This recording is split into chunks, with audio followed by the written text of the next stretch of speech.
Hello and welcome back to my video series on my experience with The Artist's Way, a book by Julia Cameron about unblocking yourself creatively, whether it's with writing, visual art, music, or just your life in general. My name is Grace and I've been creatively blocked for honestly over 10 years now, so I thought this would be a good thing to try. I also jumped on the bandwagon because I heard about Dochi doing this course, and I admire her so much. This week was really good overall. This might be a short video because it wasn't terribly eventful, but it was decently productive. I'm definitely feeling an ebb and flow to my creativity, and after several valleys and obstacles, it feels like I've hit a peak of positive progress this week. So before I ramble too much, let me get into the 4 check-in questions. First question is, how many days this week did you do your morning pages, and are you starting to like them at all? How was the experience for you, and have you discovered the page-and-a-half truth point yet? Many of us find pay dirt in our writing occurs after a page-and-a-half of vamping. If someone could tell me what vamping means here, I would appreciate it. The definition on Merriam-Webster is to practice seductive wiles on, and I'm not sure how that works here. Maybe I'm seducing more interesting thoughts out of my brain by slogging through the stream of consciousness part. Whatever it means, I do think it's working, and I'm coming to these truth points more and more often, and sometimes much earlier than halfway through. At some point, you really do run out of grievances and get bored with the repetitive I need to, I want to statements.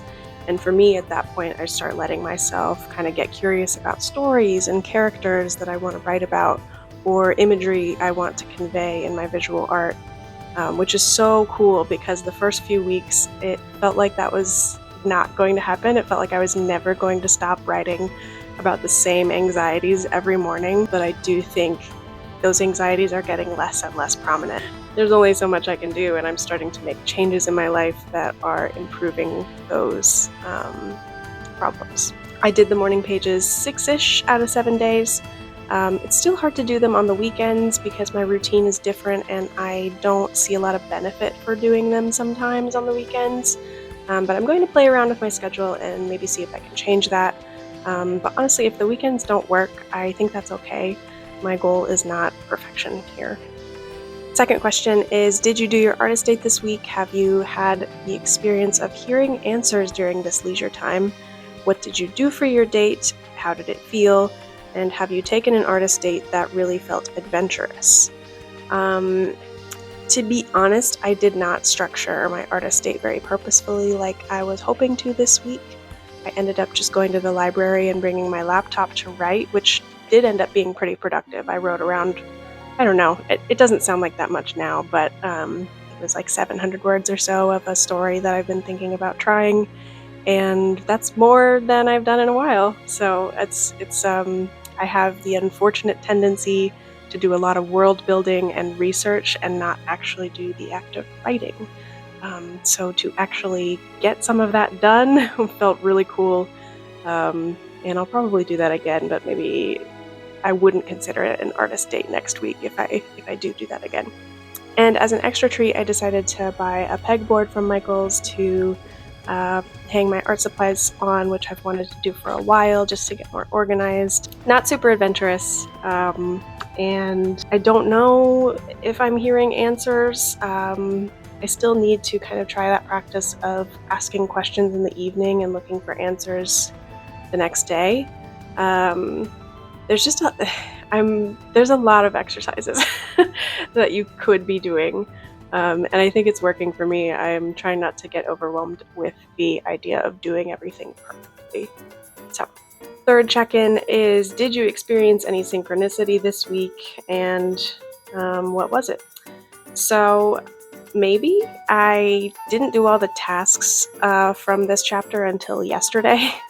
So maybe they would have showed up a little more prominently if I'd had that on my mind earlier in the week. I will say I've been trying to use the grid method with drawing and my oil paintings more because I've come to accept that I suck at proportions. And I'm just going to start working smarter instead of harder in that department. After doing that a couple times, I saw a few videos of people using the grid method. in my TikTok feed after having used it myself a couple times this week. Not sure how much of that is synchronicity versus my phone spying on me, but I don't think I took any pictures of myself doing it, so unless they're really, really good, I think that may have been a little bit of synchronicity. Alright, and fourth, were there any other issues significant to your recovery, and describe them? I am still learning how to monitor social media / poisons. They pacify my unwillingness to start tasks I am uncomfortable with. And this is going to be a long process of training myself to just do the thing I'm nervous about starting. I've been watching some videos about how to improve my productivity lately, and one thing that has really stuck out to me about one of them was about how our brains are always trying to conserve energy in every area of our lives. Our brains are hardwired to avoid things that cost us energy, and you can count on your brain to be lazy, essentially, especially if it's a habit that you've already grown accustomed to that makes your life easier in some way. On a primitive level, the brain sees anything that threatens our energy reserves as something to be avoided, just like how we have the fight or flight response in our body just from speaking in front of a bunch of people, even though there's no real threat to our lives in that situation. I think this shows up everywhere when you start to think about it. At least it does for me. The allure of shopping online is so strong because I don't want to spend extra energy going out to shop in person. The allure of passively sinking into 4 hours of YouTube and TikTok brain rot entertainment is far greater than the idea of struggling through a painting or a writing problem, which requires active focus and research to solve. Obviously, this isn't exactly new information. Humans like to be lazy. That's not insane. But the way that it was phrased to me when I was watching this video was really interesting and helpful for me to think about. I will link the video that I heard it from in the description if you'd like to check it out. I think it was really cool, and there are a lot of other insights in there as well.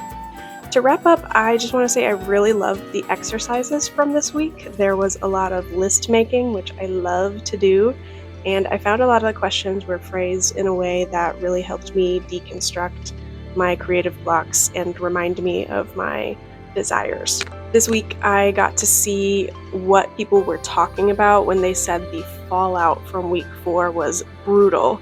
Although I wouldn't use that word for my experience exactly. It's kind of like, how when you don't get enough sleep during the week, and you end up with a sleep debt that you have to make up for by sleeping in on Saturday.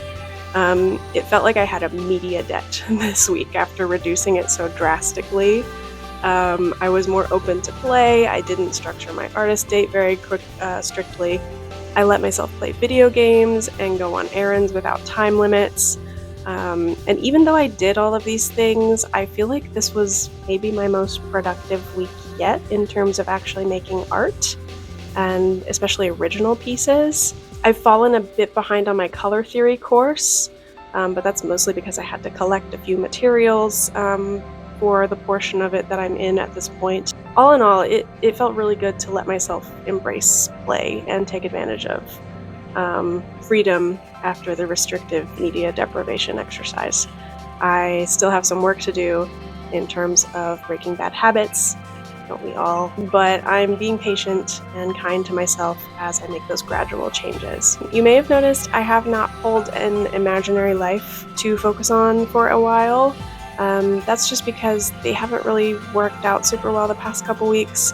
In week 4, I was too depressed to follow through on it, and this week I was too inspired with my own ideas to bother, which is great. But I will try to get back into it next week, and we'll see what happens. Okay, next week's chapter is recovering a sense of abundance, which should be fun, and I'm thinking about either going to a pottery studio or a cat cafe next week for my artist date. Either way, I think that'll be fun as well. Again, thank you for watching, liking, commenting, interacting however you choose to do so. This continues to be a really cool and valuable experience for me, so I appreciate all the support and you just being here. And with that, I will see you next week.